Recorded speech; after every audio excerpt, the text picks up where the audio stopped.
সম্মানিত মহতারাম সভাপতি এবং উপস্থিত আরো দিগার উলামায়ে ইকরাম এবং সামনে সমবেত দিনদার বিভিন্ন শ্রেণী বয়সের সম্মানিত শ্রোতাবিন্দু এবং পর্দার আড়ালে সম্মানিতা মা ও বোনেরা, সর্বপ্রথমেই মহান আল্লাহ রাব্বুল আলামিনের শুকরগুজার হচ্ছি যে মহান আল্লাহ রাব্বুল আলামিন অনেক প্রতিকূলতার মধ্যেও, বিশেষ করে 2-3 দিন ধরে শীতের তীব্রতা অনেকটা বেশি, এই শীতকে উপেক্ষা করে স্রেফ শুধুমাত্র কোরআন এবং হাদিসের আলোচনা শোনার উদ্দেশ্যে, আমাদের উদ্দেশ্য কি, এখানে এসেছেন উদ্দেশ্য কি, কোরআন এবং হাদিস শুনবো, শুনে জীবনে আমলে বাস্তবায়ন করব, ফলাফল কি হবে, পরকালীন সুখে থাকবো, জান্নাতে যাব। বিষয়টা কি তাই না? তাই প্রথমে আল্লাহ রাব্বুল আলামিনের শুকরগুজার হচ্ছি। আমরা সকলে বলছি আলহামদুলিল্লাহ। দরুদ ও সালাম বর্ষিত হোক সর্বকালের সর্বশ্রেষ্ঠ রাসূল নবী মুহাম্মদ সাল্লাল্লাহু আলাইহি ওয়াসাল্লামের প্রতি, সাল্লাল্লাহু আলাইহি ওয়াসাল্লাম।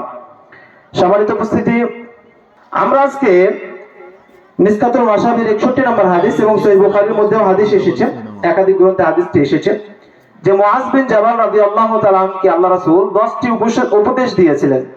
আল্লাহ 10টি উপদেশ দিয়েছিলেন, গুরুত্বপূর্ণ উপদেশ, ওসিয়ত করেছিলেন। তো 10টি বলার সুযোগ নেই, 2 থেকে 3টি ওসিয়ত নিয়ে কথা বলবো ইনশাআল্লাহ তাআলা। তার মধ্যে 1 নম্বর যেটি ওসিয়ত করেছিলেন যে লা তুশরিক বিল্লাহি শাইআন ওয়া ইন কুতিলতা ওয়া হুররিকতা। মুআজ বিন জাবালকে আল্লাহ রাসূল বলছেন যে হে মুআজ, লা তুশরিক বিল্লাহ, তুমি আল্লাহর সাথে শিরিক করবে না, আল্লাহর সাথে অংশীদার স্থাপন করবে না। যদিও তোমাকে ওয়া ইন কুতিলতা, যদিও তোমাকে হত্যা করা হয়, ওয়া হুররিকতা, যদিও তোমাকে পুড়িয়ে ফেলা হয়। বুঝলেন না মানে বিষয়টা?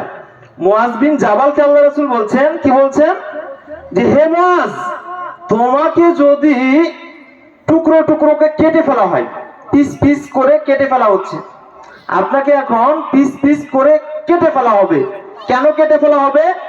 আপনাকে বলতে বলা হচ্ছে, শিরিক করতে বাধ্য করা হচ্ছে যে তুমি শিরিক করো, আল্লাহর সাথে অংশীদার স্থাপন করো, না হলে তোমাকে কেটে ফেলবো। অথবা বলা হচ্ছে ওয়া হুররিকতা, না হলে আগুনে জ্বালিয়ে পুড়িয়ে দিব। আমরা কিছুদিন আগে দেখলাম না, মায়ানমারে নিরীহ মানুষদেরকে আগুনে পুড়িয়ে দিয়েছিল, কিন্তু তাদের অপরাধ কি ছিল? তারা মুসলিম ছিল, তাছাড়া আর কোনো অপরাধ ছিল না। এই যে দেখেন আল্লাহ রাসূলের হাদিস, মুআজ বিন জাবালকে বলছেন যে হে মুআজ, খবরদার আল্লাহর সাথে শিরিক করবা না। যদিও তোমাকে কেটে ফেলা হয়, টুকরো টুকরো করে ফেলা হয়, যদিও তোমাকে আগুনে পুড়িয়ে ফেলা হয়, আগুনে পুড়িয়ে দেওয়ার মতো শাস্তি, এর থেকে বড় শাস্তি আর কারো আছে? কোন মানুষের জন্য জায়েজ নাই কোন মানুষকে আগুনে পুড়িয়ে শাস্তি দেওয়া। এটা জানেন কি না? এটা আল্লাহর শাস্তি। আপনি আমি কাউকে আগুনে পুড়িয়ে, কোন জীব জন্তু প্রাণী এবং মানুষ কাউকে শাস্তি দেওয়া যায় না। তো দেখেন, শিরিক বিষয়টা খুবই গুরুত্বপূর্ণ এবং আমাদেরকে ঈমানকে বিশুদ্ধ করতে হবে। এবং পৃথিবীর মধ্যে সবথেকে বড় পাপ হচ্ছে শিরিক। একাধিক আয়াত রয়েছে, সেদিকে যাচ্ছি না। একাধিক আয়াতে বর্ণিত হয়েছে, আল্লাহ তাআলা বলেছেন যে যারা শিরিক করবে তারা জাহান্নামে, যারা শিরিক করবে না তারা জাহান্নামে যাবে না। এবং একটি হাদিসে এসেছে যে আসমান ভর্তি জমিন, আসমান থেকে জমিন ভর্তি যে ফাঁকা জায়গা আছে, আদম সন্তান যদি পাপ করে আর সে পাপ যদি শিরিক না থাকে, আল্লাহ ক্ষমা করে দিবেন। সুবহানাল্লাহ। তাহলে শিরিক বিষয়টা আমরা অনেকে জানি না, বুঝি না, এই বিষয়টা গুরুত্ব দিতে হবে। অনেক মুরব্বী চাচারা আছে, আপনারা বলছেন সামান্য একটা সুতা, সামান্য একটা তাবিজ, সামান্য একটা কথাই তো, এর মধ্যে আবার শিরিকের কি আছে? এগুলো কথাই তো, কথার কথা। বিশ্বাস করেন, আপনার ঈমান কিন্তু জেনে শুনে বুঝে যদি করেন, তাহলে ঈমান কিন্তু চলে যাবে। শিরকের বিষয়টা খুবই গুরুত্বপূর্ণ। অনেক মানুষ দেখবেন এই যে তাবিজ, কবজ, সুতা, বিভিন্ন প্রকার কথাবার্তা, আজকে রংপুর থেকে আসতেছিলাম, অ্যাক্সিডেন্ট হয়ে গেছিলাম, ড্রাইভারটা ভালো ছিল এর জন্য বেঁচে গেছি, আউযু বিল্লাহ। এই সমস্ত কথা বলা যাবে না। এই জন্য আল্লাহ রাসূল আমাদেরকে দোয়া শিক্ষা দিয়েছে, আউযু বিল্লাহি আন উশরিকা বিকা, হে আল্লাহ আমি তোমার কাছে আশ্রয় চাচ্ছি জানা অজানা শিরিক থেকে। এজন্য মনে রাখবেন, অনেক সময় যখন আমরা কথা বলতে লাগি, হুঁশ থাকে না আমাদের, আমারও আপনারও, আমাদের সবার একই অবস্থা। মনে রাখবেন, কিরামান কাতিবিন, সম্মানিত দুইজন ফেরেশতা দুই কাঁধে কিন্তু লিখিবদ্ধ। লিখিবদ্ধ করতে আছে। আপনি ভালো বললেও লিখতে আছে, খারাপ বললেও লিখতে আছে।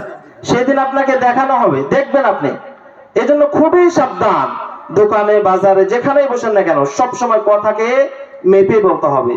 প্রয়োজন ছাড়া অপ্রয়োজনে কথা বলা যাবে না। এই জন্য আল্লাহ রাসূল একটি হাদিসে বলেছেন, মান সাকাতা নাজাতান, যে ব্যক্তি চুপ চুপ থাকলো সে ব্যক্তি নাজাত পেয়ে গেল। কথা বলারই প্রয়োজন নেই, গুরুত্বপূর্ণ কথা বলবে চুপ।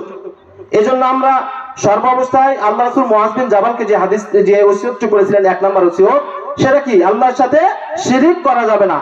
যদিও তোমাকে হত্যা হতে হয় তবুও শিরিক করা যাবে না। 2, যদিও তোমাকে পুড়িয়ে ফেলে দেওয়া হয়, পুড়িয়ে দিবে, পুড়ে যাবো, তবুও শিরিক করব না।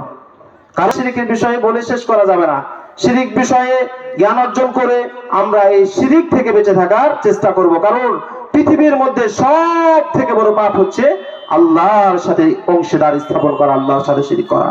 2, আল্লাহ রাসূল সাল্লাল্লাহু আলাইহি ওয়াসাল্লাম বলছেন, ওয়ালা তাওয়াক্কালনা ওয়ালিদাইকা ওয়া ইন আমারকা আন তাখরুজা মিন আহলিকা ওয়া মালিকা। দ্বিতীয় নম্বরটা খুবই গুরুত্বপূর্ণ। আল্লাহ, খবরদার পিতামাতার অবাধ্য হবা না, বাবা মার অবাধ্য হবা না। তারপরে দেখেন কি বাক্য বলা হচ্ছে, যে ওয়াইন আমারকা, যদিও তোমাকে আদেশ দেওয়া হয়, কি আদেশ দেওয়া হয়? আন তাখরুজা, বের হয়ে যেতে, মিন আহলিকা ওয়া মালিকা, যদিও তোমার পিতামাতা তোমার বাবা মা তোমাকে আদেশ দেয়, কি আদেশ? যে তুমি বের হয়ে যাও তোমার পরিবার এবং ধন সম্পদ ছেড়ে। আপনার বাবা, আমার বাবা আমাকে বলতেছে যে তুমি এক্ষুনি বের হয়ে যাবা, তোমার যে টাকা পয়সা ব্যাংক ব্যালেন্স আছে এটাও থাকবে, তোমার যে পরিবার, তোমার স্ত্রী সন্তান যা আছে এটাও থাকবে, তুমি শূন্য হাতে বের হয়ে যাবা। এই অবস্থায়ও পিতামাতার অবাধ্য হওয়া যাবে না। হাদিসের ইবারতটা আপনি বুঝতে পেরেছেন? আল্লাহ রাসূল বলছেন যে হে মুআজ, তুমি কখনো পিতামাতার অবাধ্য হবে না, যদিও তোমাকে পিতামাতা খালি হাতে বের করে দেয়, তোমার পরিবার, তোমার অর্থ সম্পদ, তোমার ছেলে মেয়ে যা আছে কিনা, তোমাকে শূন্য হাতে যদি তোমাকে পিতামাতা বের করে দেয় তবুও তাদের অবাধ্য হওয়া যাবে না। আপনি বলছেন, হ্যাঁ সবকিছু ছেড়ে আমাকে বাড়ি থেকে বের করে দিয়ে তার বড় ছেলেকে দিয়ে আর আমি চুপ করে বসে থাকবো, এটা হলো নাকি? কিন্তু হাদিস কি বলছে আপনি দেখেন, মিসকাতুল মাসাবি 61 নম্বর হাদিস এবং সহিহ বুখারীর মধ্যে হাদিস এসেছে। কি হাদিস? তাহলে আমার বাবা বা আপনার বাবা, আপনার মা যদি আপনাকে বলে যে বাবা তুমি বের হয়ে যাও, তোমার টাকা পয়সা ধন সম্পদ যা আছে, তোমার পরিবার যা আছে, তুমি বের হয়ে যাও, আল্লাহ রাসূলের হাদিস কি বলছে? যদি আপনি ঈমানদার হন, যদি জান্নাতে যেতে চান, তাহলে আপনাকে কি করতে হবে? ওই অবস্থায় বের হয়ে যেতে হবে। পিতামাতার বিষয়টা বুঝলেন? পিতামাতা জিনিসটা কি? স্বয়ং দেখেন আল্লাহ বলছেন, ওয়াকাদা রাব্বুকা আল্লা তা'বুদু ইল্লা ইয়াহু ওয়া বিল ওয়ালিদাইনি ইহসানা। পিতামাতাকে আল্লাহ আল্লাহর কাছে টেনে নিয়েছেন। আল্লাহ তাআলা বলছেন যে ওয়াকাদা রাব্বুকা, তোমরা একমাত্র আল্লাহর ইবাদত করো, একমাত্র, শুধুমাত্র, কেবলমাত্র। তারপর কি বলা হচ্ছে? যে তোমরা তোমার পিতামাতার সাথে খারাপ ব্যবহার করো না, উফ শব্দটা পর্যন্ত বলবা না। তাহলে আল্লাহর পরেই পিতামাতার অবস্থান। এবং পিতামাতা যে কি মূল্যবান সম্পদ, এটা আসলে অল্প সময় কিভাবে বুঝায় আমিও বুঝি না, আপনিও বুঝেন না, আমরা কেউই বুঝি না। এই জন্য পিতামাতাকে আমরা মূল্যায়ন করতে পারি না। আজকে সমাজে দেখেন, আহা, ছেলে বন্ধু বান্ধব সবাইকে নিয়ে এসে কত হই হুল্লোড় করতেছে, পিতামাতা বসে আছে, পড়ে আছে। প্রতিবেশী ভাবতেছে আজকে আমার বাবা মাকে করে ঘরে রেখে আলাদা করে ভিন্ন হয়ে গিয়ে প্রতিবেশী ভাবছে আজকে। ভিন্ন হয়ে যাওয়াটা দোষের কিছু না, মনে রাখবেন, ভিন্ন হয়ে যাওয়াটা দোষের কিছু না। আপনার পিতামাতা হচ্ছে আপনার মাথার মুকুট। আল্লাহ রাসূলকে একজন সাহাবী গেলেন, ইয়া রাসূলুল্লাহ, আমার পিতামাতা আমার বাবার কাছে টাকা দিলেই সে খরচ করে ফেলে, সে রাখতে পারে না, টাকা সে গোছাইতে পারে না। তো আমার কিছু টাকা ছিল সংরক্ষিত, সে সন্ধান আমার বাবা পেয়ে গেছে, এখন আমি কি করব? তুমি তো তোমার বাবা মা, তুমি কোত্থেকে এসেছো? তুমি যে আমার কাছে যে অভিযোগ নিয়ে এসেছো, তুমি কার? তুমি তো তোমার বাপের, তুমি তো তোমার মা। তাহলে যেই সম্পদগুলো আছে এগুলো কার? বুঝলেন না কথাটা? যে তুমি, আমি তো আমার বাবা, আপনি তো আপনার বাবা, তাহলে আপনি যে ব্যাংক ব্যালেন্স, যে টাকা পয়সা আপনি উপার্জন, এটা কার? আপনি যদি তার হয়ে যান তাহলে ওইগুলো কার? ওইগুলো তার। খুবই সাবধান। কখনো এই যে পিতামাতার বিষয়টা, অনেক সময় পিতামাতাদের উদ্দেশ্য বলছি যে সন্তান যদি একটু একটু অবাধ্য হয়ে যাও, খবরদার বদদোয়া করবেন না। জুরাইজের ঘটনা আপনাদের নিশ্চয়ই জানা আছে, সেদিকে যাচ্ছে। জুরাইজকে তার মা ডেকেছিল যে বাবা আসো। জুরাইজ নফল সালাতে ছিল। তারপর জুরাইজের মা বদদুয়া দিয়ে কথা বলেছিল যে তোমাকে যেন বেশ্যা মহিলার মুখ না দেখা পর্যন্ত আল্লাহ যেন তোমার কবরে না নেয়, মৃত্যুবরণ না করে। মহিলা যখন শুনলো না নফল নামাজ আদায় করছিল, নামাজ ছেড়ে পিতা মার ডাকে সাড়া দেয় নাই। কিছুদিন পর একজন মহিলা বাচ্চা কোলে করে তার জুরাইজের গির্জা ঘরে চলে এসেছে, সব লোকজনকে হাজির করে যে জুরাইজ অবৈধ কাজ করেছে আমার সাথে, এই যে তার বাচ্চা। দেখেন যে পিতা মাতা যদি বদদুয়া দিয়ে দেয় এটা একদম মিস হওয়ার কোনো চান্স নাই। বন্দুকের গুলি মিস হয়ে যেতে পারে। আপনার বাবা আপনার মা আপনার প্রতি যদি ক্ষিপ্ত হয়ে একটা কথা বলে দেয় সেটা লাগবেই লাগবে, পিতা ভালো হোক আর মন্দ হোক, 100% ভুল আপনার হোক আর তার হোক লাগবেই। কিছুদিন পরে এইভাবে চলে এসেছি। ইতিহাসে পাওয়া যায় শৈশবকালে 3 বাচ্চা কথা বলেছিল, তার মধ্যে এই মহিলার বাচ্চা। তারপর জুরাইজ আল্লাহর কাছে দোয়া করে ওই বাচ্চাকে কোলে নিয়ে বলেছিল যে বাচ্চা বলো তোমার বাবাকে। বাচ্চা বলেছিল যা ওই রাখাল, একজন রাখাল তার বাবা। তো দেখেন পিতা মাতা যদি অবাধ্য হয় যান, যদি বদদুয়া দিয়ে দেয়, ইহকাল পরকাল সবটাই শেষ। আরেকটা হাদিসে এসেছে যে পিতা মাতার সন্তুষ্টি আল্লাহর সন্তুষ্টি। 3 সেটা কি? ফাইন্না মান তারাকা সালাতা মাকতুবাতাম মুতাআম্মিদান ফাকাদ বারিয়াতুম মিনহু যিম্মাতুল্লাহ। 3 নাম্বার বলা হচ্ছে যে হে মুআজ, খবরদার কখনো ফরজ নামাজ ছেড়ে দিবা না। সালাতু মাকতুবা, ফরজ নামাজ খবরদার ছেড়ে দিবা না। নিজেকে প্রশ্ন করেন কয়জন ব্যক্তি এখানে যারা বসে আছেন, লজ্জা দেওয়ার জন্য বলতেছি না, কয়জন ব্যক্তি এশারের নামাজ পড়ছেন? যদি পড়ে থাকেন আপনি সফল, আলহামদুলিল্লাহ। যদি না পড়ে থাকেন পরিকল্পনা করেন অন্তরে ফজর থেকে নামাজ ধরেন। মুআজকে বলছেন যে হে মুআজ, খবরদার ফরজ নামাজ ছেড়ে দিও না। খুব ব্যস্ত আছেন, নফলটা যদি ছুটে যায় যাক, তবু ফরজ নামাজটা যেন ছুটে না যায়। তার মানে নফল নামাজ ছেড়ে দিতে বলতেছি না, সুন্নাত ছেড়ে দিতে বলতেছি না, আপনাকে বলছি ফরজটা যেন ওই হাদিসে ফরজ নামাজ পড়তেই হবে। নফলটার জন্য সুন্নাতের জন্য আপনি জিজ্ঞাসিত হবেন না আল্লাহর কাছে, সেটা আপনার এক্সট্রা বোনাস। কিন্তু যদি আপনি ফরজ এই যে ইশারের নামাজ কয় রাকাত? 4 রাকাত, বেতের 1 রাকাত, এই 5 রাকাত নামাজ যদি আপনি না পড়েন গুনাহগার হবেন। এই 5 রাকাত নামাজ আপনাকে পড়তেই হবে।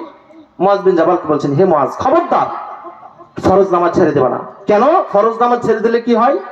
মুআজ বিন জাবালকে আল্লাহ রাসূল বলেন যে ফরজ নামাজ যে ব্যক্তি ছেড়ে দেয়, আল্লাহর সাথে যে তার সম্পর্ক, স্রষ্টা এবং সৃষ্টির যে একটা সম্পর্ক আছে না, সম্পর্ক আছে না, মা এবং ছেলের সম্পর্ক আছে না, এই যে আল্লাহ এবং বান্দার যে একটা নিবিড় ভালোবাসা, একটা বন্ধন, একটা সম্পর্ক, এটা ছিন্ন হয়ে যায় যে ব্যক্তি নামাজ পড়ে না। এবং একাধিক হাদিস এসেছে মান তারাকা সালাতা ফাকাদ কাফার, মান তারাকা সালাতা ফাকাদ আশরাকা। যে ব্যক্তি সালাত ছেড়ে দিল সে ব্যক্তি কাফের হয়ে গেল, যে ব্যক্তি সালাত ছেড়ে দিল সে ব্যক্তি শিরক করলো। এবং সাহাবীগণ বলছে যে আমাদের জামানায় আমরা অন্য কোনো ইবাদত ছেড়ে দিলে তাকে কাফের মনে করতাম না, ডাইরেক্ট কাফের মনে করতাম না, কিন্তু কেউ যদি নামাজ ছেড়ে দিত আমরা মনে করতাম এই কাফের। এই যে নামাজের বিষয়টা আজকে আমরা অনেক গাফেল, অনেক নামাজ পড়তেছি না, শীতের তীব্রতায় জড়সড় হয়ে গেছে। আউযু বিল্লাহ। কবরের আযাব, যেখানে বলা হয়েছে কবরে সাপ হবে উটের সবার। কিছুদিন আগে আমার রাসেল ভাইপারকে দেখে কত ভয় আর কত কি, শুনেন নাই? Russell viper. কিন্তু আপনি এই এই এই সাপের নাম জীবনে শুনছেন, দেখছেন? সাপ হবে উটের সমান, এটা নিয়ে কখনো কল্পনা করছেন? রাসেল ভাইপারকে নিয়ে অনেক গবেষণা করছেন কবরে। এবং হাদিসে বলা হয়েছে যে কবর হচ্ছে বিচ্ছু পোকামাকড়ের ঘর, সাথে শিরক করা যাবে না। 2, পিতা মাতা যাই বলুক না আমাকে কেন, যেটাই বলুক না কেন, আমি যতক্ষণ পর্যন্ত সে আমাকে কোরআন এবং হাদিসের মধ্যে বলবে, শিরক করতে যতক্ষণ পর্যন্ত না নিষেধ করবে, আমি ততক্ষণ তাদের কথা মানতে রাজি। পিতা মাতা যদি কাফের হয় তবুও তাদের সাথে ভালো ব্যবহার করতে হবে, জানেন? 3, যে ফরজ নামাজ ছেড়ে দেওয়া যাবে না। অতএব অনেক মানুষ মনে করতেছেন যে ঠিক আছে, কি বলে, সামনে জুমা থেকে নামাজ পড়ে নেবো, সামনে আগামী কাল থেকে নামাজ পড়ে নেবো। আউযু বিল্লাহ। হাসান বাসরী রাহিমাহুল্লাহর উক্তিটি দিয়ে আজকের আলোচনা শেষ করতে চাই। হাসান বাসরী রাহিমাহুল্লাহ বলেছিলেন আদ-দুনিয়া সালাসাতুন আইয়ামিন, পৃথিবীর মানুষ শোনো, দুনিয়ার জীবনটা হচ্ছে 3 দিনের। কয় দিনের? 3 দিনের। দুনিয়ার জীবনটা, যে দুনিয়াকে নিয়ে আমি আপনি আজকে মাতামাতি করছি, সব কিছু করার জন্য নিজের জীবনটাই নষ্ট করে দিচ্ছে। আরে 60 বছর 70 বছর জীবনে আপনার সন্তান, ছেলে মেয়ে, আপনি যে নামাজ কালাম সবকিছু বাদ দিয়ে যে অর্থ সম্পদ আপনি উপার্জন করছেন, এটা আপনি একাই খান? একাই খাওয়ার জন্য করেন? আপনার এত খাওয়া লাগে না? কার জন্য করেন? আপনার ছেলে সন্তান সবার জন্য তো করেন। একটু এখনই নিঃশ্বাসটা চলে গেলে কি হবে? তারা জবাবদিহি করবে আপনার? মানুষ অন্তর দিয়ে বোঝে না। এই জন্য হাসান বাসরী রাহিমাহুল্লাহ বলছেন, আর দুনিয়া সালাসাতুন, মানুষের জীবনটা 3 দিনের। এক, যেটা গতকাল, যেটা অতিক্রান্ত করে চলে এসেছো। গত জীবনে আপনার যে সময়টা চলে গেছে, এটা আপনি আর ফিরে পাবেন? আমার জীবনে যে গত সময়টা, গতকাল, এটা আপনি ফিরে পাবেন? বা এই যে এখন বাজে প্রায় 8টা, 8:30, এই 8:30টার আগ থেকে মাগরিবের যে 1 ঘন্টা সময়টা, এটা আপনি ফিরে পাবেন? পাবেন? কেউ বলতে পারবেন? হাত জাগান, কেউ বলতে পারবেন? সবাই, যে ইনসান, সবাই মিলে বসেন, বসে পরামর্শ করে সব শক্তি প্রয়োগ করে সেই সময়টাকে নিয়ে আসতে পারবেন? পারবেন না? সব রাষ্ট্রের ক্ষমতা নিয়েও পারবেন না। এই জন্য হাসান বাসরী বলছেন যে দুনিয়ার জীবনটা হচ্ছে 3, যেটা গতকাল, যেটা তুমি অতিক্রান্ত করে এসেছো, এটা তুমি কোনো মতেই পাবা না, কোনোভাবেই পাবা না। 2, আগামীকাল, যেটা তুমি পেতেও পারো, না পেতেও পারো। বলতে পারবেন আগামীকাল বেঁচে থাকবেন? বলতে পারবেন শিওর হয়ে? কেউ বলতে পারবেন? বলতে পারবেন না। এরকম অনেক বলেছিল যে আগামীকাল থেকে নামাজ ধরে দিব, তার জীবনে আগামীকাল ফিরে আসে নাই, তার জীবনটা কাল হয়ে দাঁড়িয়েছে, তাই না? সে বলেছিল আগামীকাল ফজরের থেকে নামাজ ধরে, আগামী জুমা থেকে নামাজ ধরে দেবো। আমাদের অবস্থাটা কি জানেন? দেখেন, আমরা একটা কাজ করতেছি, পাপ কাজ, ঠিক আছে, এবার করিনি, আর করব না, আমাদের এই অবস্থাটা। কিন্তু সাহাবীদের অবস্থা কি ছিল জানেন? সাথে সাথে একটা হাদিস থেকে জানা যায় যে কিছু সাহাবী তারা যুদ্ধে বের হয়েছিল আল্লাহ রাসূলের সফরে। ওই অবস্থায় খুব ক্ষুধার্ত, একটা গাধাকে ধরে নিয়ে গাধার মাংস পাকানো হচ্ছে, খাবে। খুব ক্ষুধার্ত সাহাবীরা, পাকানো হবে সবকিছু ওকে, এখন শুধু খাবে। প্লেটে নিয়ে কেউ হয়তো প্লেট ধুইতেছে, এখন কেউ খাবে, প্লেটে নিচ্ছে। এমত অবস্থায় জিবরিল এসে আল্লাহ রাসূলের কাছে ওহী নিয়ে আসলেন। ওহী নিয়ে এসে ওই সময় আল্লাহ রাসূল সাল্লাল্লাহু আলাইহি ওয়াসাল্লামকে 2টি বিষয় জানিয়ে দিলেন যে আজকে থেকে, এখন থেকে গাধাকে হারাম করে দেওয়া হলো, গাধার মাংস হারাম। অথচ ওইদিকে পাতিলে রান্না চলতেছে, শুধু খাবে, মুখে দিবে, এই অবস্থা। আরেকটা নিকাহে মওতা, সে সময় কন্ট্রাক্টে বিয়ে। আমি এক জায়গায় গেলাম, আপনি এক জায়গায় গেলেন, 5 বছর 10 বছর, 5 দিন 10 দিন কন্ট্রাক্টে একটা বিয়ে জায়েজ ছিল। সে সময় বলা হলো যে এই কন্ট্রাক্টে বিয়ে জায়েজ নাই, হয় তাকে মোহরানা দিয়ে নিয়ে নিতে হবে, না হলে তার বাসায় ফিরিয়ে দিয়ে আসতে হবে আপনার কাছে। এই 2টা বিষয় সে সময় জিবরিলের মারফতে জানা গেল। তখন সাহাবীগণ আল্লাহ রাসূল বললেন যে ঠিক আছে, জানিয়ে দাও। তাবুতে জানিয়ে দেওয়া হলো। এখন আপনি আর আমি হইলে কি করতাম? যে ঠিক আছে, সবকিছু ওকে, এবার খেয়ে নি, আর খাবো না, তাই না? বিষয়টা কি তাই না? যে ঠিক আছে, আজকে তো না খাইলে, সবকিছু এত কষ্ট করে রান্না বান্না করলাম, এখন না খাইলে কেমন হয়? ক্ষুধার্ত তো, ও অনেক ক্ষুধার্ত। তারা কি বললেন? সাথে সাথে লাথি মেরে ফেলে দিলেন। এটাই হচ্ছে ঈমান, এটাই হচ্ছে ঈমান। বিধান এসেছে, সাথে সাথে পরিত্যাগ। আরে মক্কার অলিতে গলিতে আপনারা শুনেন নাই? বন্যা বয়ে গেছিল, বন্যা। জানেন না আপনারা ইতিহাস? মদ যখন হারাম হলো, মনে হইতেছে বাম শুরু হয়েছে, বন্যা লেগে গেছে, সব মদকে তারা, আয়াত নাযিল হলো, সাথে সাথে যার কলসে যার যা ছিল সবকিছু ফেলে দিয়েছে। এটা হচ্ছে বিশুদ্ধ ঈমান। আর আমি আর আপনি হইলে কি আজকে খাইনি, কালকে থেকে ছেড়ে দেবো, আজকে এটা করিনি, কালকে থেকে ছেড়ে দেবো। আর আশ্চর্য ব্যাপার, কালকে আপনি বেঁচে থাকবেন এই গ্যারান্টি আপনাকে কে দিল? এই জন্য অতএব আসুন, হাসান বাসরী রাহিমাহুল্লাহ এই জন্য বলছেন যে দুনিয়ার জীবনটা 3 দিন। গতকাল, যেটা আপনি অতিক্রান্ত করে এসেছেন, আগামীকাল, যেটা আপনি আপনার পেতেও পারেন, না পেতেও পারেন, 3 বর্তমান, এখন। অতএব তিনি বলছেন যে বুদ্ধিমানের কাজ হবে বর্তমানকে নিয়ে কাজ লাগা। আপনি এখন আছেন, এখন থেকে শুরু করে দেন, বর্তমানকে নিয়ে আপনি ভাবেন। অতীতে ভাষণ। আল্লাহ রাব্বুল আলামিন আমাদের সকলকে বোঝার তৌফিক দান করুন। বিশেষ করে আজকের সংক্ষিপ্ত আলোচনার যেটা মূল প্রতিপাদ্য বিষয় যে বলছিলাম, মুআয বিন জাবালকে আল্লাহ রাসূল বিদায় হজে এই ওসিয়ত করেছিলেন যে 1, আল্লাহর সাথে শিরিক করবা না, যদিও তোমাকে হত্যা করা হয়, যদিও তোমাকে পুড়িয়ে দেওয়া হয়। 2, যে পিতামাতার অবাধ্য হবা না, যদিও তোমাকে পিতামাতা এক কাপড়ে সবকিছু ছেড়ে বের হয়ে যেতে পারে, দেয়। 3, কখনো ফরজ নামাজ ছেড়ে দিবা না, কারণ ফরজ নামাজ ছেড়ে দিলে আল্লাহর সাথে সম্পর্ক যে বান্দার, এটা নষ্ট হয়ে যায়। আর নামাজ, আল্লাহ রাব্বুল আলামিন আমাদের সকলকে যেন আমলে বাস্তবায়ন করার তৌফিক দান করেন। আল্লাহ আলামিন আমাদেরকে কবুল করুন, আমাদের এই আয়োজনকে কবুল করুন। যারা যেভাবে আমাদেরকে সহযোগিতা করেছেন, আল্লাহ রাব্বুল আলামিন সকলকে উত্তম জাযায়ে খায়র দান করুন। আল্লাহুম্মা আমিন। ওয়া আখিরু দাওয়ানা আলহামদুলিল্লাহি রাব্বিল আলামিন। ওয়াসসালামু আলাইকুম ওয়া রাহমাতুল্লাহি ওয়া বারাকাতুহু।